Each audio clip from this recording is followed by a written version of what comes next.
My name is Michelle Brown. I am 29 years old and I run a cleaning business. Some might think of it as dirty work. It seems that my family especially thinks so. However, I take pride in my job, my company.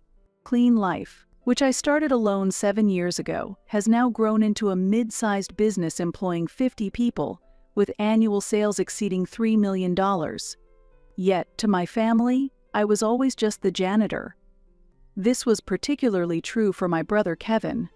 Kevin is 21 years old. He is studying medicine at a renowned private state university. His tuition fees amount to $60,000 per year. For the past 3 years, I have covered all the expenses that his student loans didn't, as our parents couldn't afford it and I wanted to support Kevin's dream. Lately, I often reminisce about my childhood. I remember the day I held my newborn brother for the first time in the hospital waiting room when I was 8 years old. "Michelle, this is your brother Kevin," my mother said softly, guiding me as I held the baby with trembling hands. The warmth of that tiny life still lingers in my palms. "Please help take good care of Kevin as his big sister, won't you?" My father's words sowed a sense of responsibility in my young mind, which would shape my life thereafter. Our parents both worked, my father in a local small factory, and my mother part-time in a grocery shop. Although not wealthy, they worked tirelessly to prevent us siblings from experiencing hardship. Since elementary school, it was my routine to take care of Kevin after school, helping him with homework and making snacks. Although we fought at times, we cared for each other and were close siblings. Kevin's aspiration to become a doctor was sparked by an incident in the winter of his 2nd grade. He suddenly developed a high fever and severe cough. At first, we thought it was just a cold. However, that night, Kevin's breathing became labored. "Michelle, it's hard to breathe." I remember the midnight visit to the emergency room, his face pale and with an oxygen mask, rushed into the examination room. Diagnosed with severe pneumonia, he was immediately hospitalized. With our parents unable to take time off work, I, then a high school student, skipped school to care for him. "Don't worry, I'm here with you," I reassured Kevin as he lay crying with an IV drip. We stayed in a 4-person room. Kevin, weak under his oxygen mask, lay by the window. As his fever spiked at night and he tossed in his sleep, I would come after school and sometimes stay overnight to change his ice pillow and wipe his sweat. This girl really takes good care of her brother. I heard an elderly lady in the same room tell a nurse. 3 days into his hospitalization, Dr. Anderson came for a round. A kindly middle-aged doctor with a gentle smile, he reassured us, "You're doing well. You'll get better soon." Kevin nodded weakly. "The doctor is kind yet seems so reliable," Kevin murmured. A week into his stay, a little girl in the same room had a seizure at night. Dr. Anderson rushed in and skillfully handled the situation, with Kevin watching intently. "Amazing," he whispered in pure admiration. On the day of his discharge, Kevin thanked Dr. Anderson. "Dr. Anderson, I want to be a doctor like you in the future," he declared. Dr. Anderson smiled kindly. "Well then, you'd have to study hard. And remember to always be kind," he advised. "Yes, I'll do my best while learning from my sister," Kevin responded. As we left the hospital, Kevin looked back at the ward. "Michelle, I promise. I will become a doctor and help those in need," he said, his eyes shining like never before. That experience was what sparked Kevin's dream of becoming a doctor. Afterwards, I started working part-time in cleaning to help with household expenses and to contribute even a little towards my own tuition. Initially, I thought it was an embarrassing job. However, I soon realized that cleaning requires invisible effort and definite skills. My first job was at a small local clinic. Early in the morning, I polished the waiting room floor, wiped the windows, and cleaned the toilets. The clinic director once told me, "Thanks to you, Ms. Brown, our patients can receive their treatments in comfort." Those words profoundly changed my perspective on cleaning. "The place looks like it's brand new after you clean it up, Michelle," A customer once told me, a compliment I still cherish to this day. After graduating high school, I joined a major building maintenance company. Cleaning supports people's lives. I was drawn to this job believing this. While working on site, I learned the techniques and know-how of cleaning and management. In my second year with the company, I was entrusted with cleaning a large commercial facility, a crucial job overseeing more than 100 staff members. The cleaning work was relentless, from early morning at 4 a.m., before the store opened to late at night after it closed. Sometimes I had to manage both the late night and early morning shifts. Occasionally, I also had to work many hours of overtime to cover for staff who suddenly took leave. Those were incredibly busy days, but the experience became a valuable asset to me. Our cleaning staff included a diverse range of individuals, from elderly workers to housewives, each with their own circumstances. Elderly staff members, despite their excellent cleaning skills, often had to quit because their bodies could no longer keep up. In the break room, I heard part-time housewives with young children struggling to adjust their shifts.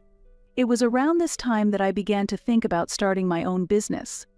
I wanted to create a better working environment for the staff. I wanted to support people's lives through cleaning. That was my motivation. Michelle, you are really suited for this job. You work diligently and notice even the smallest details. Encouraged by an older colleague's words, I began studying management. During breaks, I read articles for entrepreneurs, and on weekends, I attended management seminars. Gradually, my dream of starting my own business took on a concrete shape. Meanwhile, Kevin, who had reached middle school, was fiercely pursuing his goal of becoming a doctor. He was always at the top of his class at school. His desk was perpetually stacked with textbooks and workbooks. However, our family finances were tight, and we couldn't afford to send him to tutoring. Kevin's dedicated himself to his studies desperately. He arrived at school earlier than anyone else, and after classes, he stayed behind in the library to study. On weekends, he was at the state library from the moment it opened. Kevin, you're working so hard every day. You'll surely become a wonderful doctor. My mother's words were filled with both pride and a tinge of sadness. I was just as desperate during his high school entrance exams. The high school Kevin wanted to attend had a slightly higher academic standard, but I didn't want him to give up. Don't worry, I'll support you with all I've got, I told him, buying him reference books with my own salary. I also secretly bought him snacks when he seemed tired. On the eve of the exam, I stayed up late with him, calming his nerves. Michelle, what if things don't go well tomorrow? Don't worry, you've done enough, Kevin. The joy of finding his examination number on the pass list on announcement day is still vivid in my memory. Kevin hugged me, crying. It's all thanks to you, Michelle. Thank you so much. At the age of 25, I resigned and finally decided to start my own company. I had saved $30,000 from my part-time jobs and as an employee, desperately accumulated over the years. I went around to banks with my business plan, but none took me seriously. The cleaning industry has too low an entry barrier. There's too much competition, they said. Starting a business as a woman is still seen as a risk. These words nearly crushed me repeatedly, but I did not give up. My first job was through an introduction from an older colleague from my part-time days. It was routine cleaning at an elementary school where her friend worked. The salary was low, but this was the start of my company. Ms. Brown, you clean so meticulously. We're grateful to have you here. The vice principal's words led to the next job. It was office cleaning for a company owned by the PTA president. I worked alone from early morning till late at night. During the day, I was on site. At night, I handled accounting and sales. There was no time to rest, but every day was fulfilling. One late night while cleaning an office, a young employee who was working overtime approached me. Ms. Brown, it must be tough working so late every day. No, I'm happy to be of help to someone. That conversation led him to introduce me to clean his company's office. Gradually, I began to receive more jobs and became busier. I was able to hire a few employees. and the company was doing well. Then one day, a fateful call came. "Michelle, I got into medical school." Kevin's excited voice came through the phone. His dream had finally come true.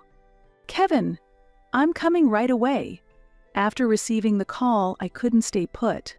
I rushed to the university during a break at work.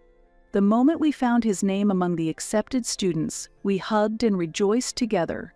However, our parents' expressions were complex. Medical school tuition is over $50,000 a year. My mother's voice trembled. "We can't afford that." "I'll pay for it," I blurted out without thinking. The company was doing well, but sourcing such a significant amount every year was not easy. "Michelle, that's too much for you," my father said, concern etched on his face. "It's okay.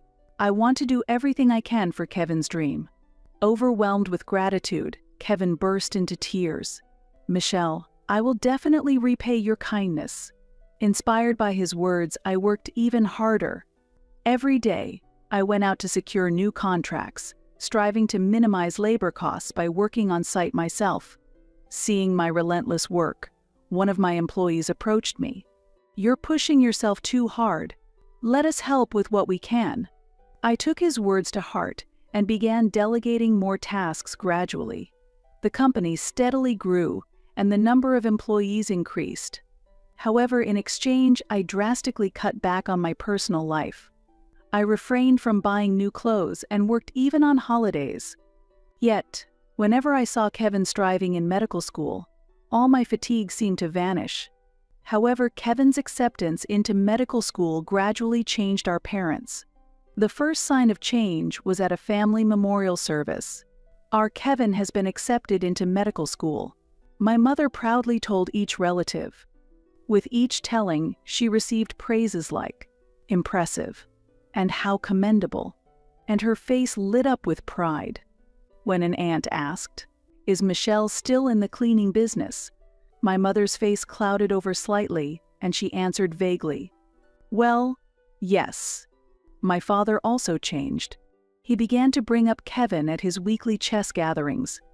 "My son says he's going to be a neurosurgeon." "Ah, your son is really something else." The accolades from his peers seemed to inflate his ego gradually. One evening during dinner, while I was discussing a new contract at work, my father interjected, "Michelle, how long do you plan to keep doing that kind of job?" My mother chimed in, "Right. Kevin's classmate might introduce him to a medical office job. It's much better than cleaning." My heart froze at my mother's dismissive reference to my job as just cleaning. As Kevin's performance in medical school became known for its excellence, our parents' attitudes escalated further. They began to boast to our neighbors and at the hospital during his internships. "Our son is so well regarded by the doctors. He might stay on at the university hospital." My mother's voice would rise with each story. During the end-of-year cleaning, as I tried to teach some professional cleaning tips, my mother looked at me with a hesitant expression. "Michelle, it seems this kind of job suits you." My father even began planning his retirement, banking on Kevin's future success. "Once Kevin becomes a doctor, we won't have to worry about our old age. Working at a big hospital, he'll easily make over $200,000 a year," he speculated. Conversations at home gradually revolved solely around Kevin. I felt as if my existence was fading into the background. At family gatherings, my mother started avoiding topics about my work. "Michelle is. Well, she's managing," she would say, quickly followed by, "But Kevin." One day at a neighborhood Christmas party, a decisive moment came. "Your son is in medical school? That's really impressive," a neighbor commented. My mother responded proudly, "Yes, perhaps it's a result of our upbringing. We've inspired him to pursue a dream in healthcare." I was shocked by her expression at that moment. It seemed my daily efforts to pay his tuition had been erased from my parents' memory. My decision to leave home stemmed from these experiences. Keeping a reasonable distance, I managed to maintain a relationship with my family. However, a significant event soon shattered our family dynamic. It began in the autumn of Kevin's senior year in medical school. Kevin started dating a fellow medical student, Tiffany. They met during an internship at the university hospital. She was talented and beloved by everyone. Kevin was instantly smitten. Tiffany is the only daughter of a family that runs one of the top general hospitals in New York. Kevin's voice over the phone held a note of pride. It turned out her father was the director of a general hospital. That's amazing. But I'd like to know more about her. Can you introduce me sometime? Ah, yeah. Sure. But it's exam period now, so maybe later. This exchange was repeated many times. Even after a year of dating, I had yet to meet Tiffany. At first, I didn't mind. Medical school is busy, and I was busy with work too. But a sense of discomfort lingered. One day on my way home from work, I accidentally saw Kevin and Tiffany in front of a high-end restaurant, chatting happily. Just as I was about to call out to them, I saw Kevin's expression darken. He hurriedly ushered Tiffany inside the restaurant, pretending not to notice me. At that moment, I couldn't understand why my brother was avoiding me. Then, that call came. Michelle, about this year's Christmas party. My mother's voice carried an unusual weight. Maybe it's better if you don't come this year. I was taken aback for a moment, doubting what I just heard. Our family's Christmas party was a never-interrupted tradition, one I had always attended no matter how busy I was, even when I started my company or during delicate times in our family relationships. Since my childhood, this party has been a cherished memory filled with my mother's homemade cakes, my father dressed as Santa Claus, and exchanging handmade gifts with Kevin. It was a precious time to affirm our family bonds. What do you mean? Well, Kevin is bringing Tiffany, and her parents will be coming too. My mother's words were hesitant, as if hiding something. That moment brought back memories of the past, the night I stayed up caring for Kevin when he had a fever in elementary school, and the days I encouraged him during his middle school entrance exams. Those memories now felt like a distant past. The truth came directly from Tiffany herself. In fact, I had already met her a few months back. It was a fateful encounter on the day of a cleaning service bid at the general hospital. After finishing a presentation with other contractors, I was checking documents for the next project in the hallway when a hurried woman nearly bumped into me. "Oh, I'm sorry," said the young woman in a lab coat, apologizing deeply. While thinking she looked familiar, I glanced at her name tag. It read, Tiffany Owen. Realizing she was Kevin's girlfriend, I couldn't help but speak up. "Are you Kevin's?" She looked surprised. "Yes, but..." "I'm Michelle, Kevin's sister." Tiffany appeared momentarily perplexed but quickly smiled warmly. "Oh, I've heard a lot about you from Kevin, but he never showed me a photo." Our conversation naturally flowed, and before I knew it, we were deeply engaged in discussion. Tiffany was an intelligent and kind woman. I could see why Kevin was smitten. "Could we keep this between us?" Tiffany suggested.